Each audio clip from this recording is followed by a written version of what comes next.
Il-qorti tal-appell naqset bin-nofs is-sentenza ta' 6 xhur ħabs ta' Derin De Bono magħruf bħala it-Topo brabta ma' każ li fih instab ħati li waqt li kienet jixed ma semmiex lil kompliċi f'attentat ta' serqa mill-bank HSBC.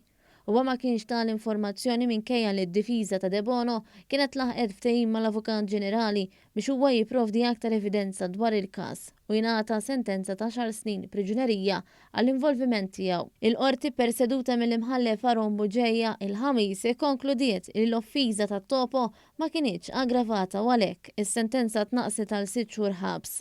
L-imħallef ikkonferma l-bqija tas-sentenza tal-Qorti tal-Maġistrati.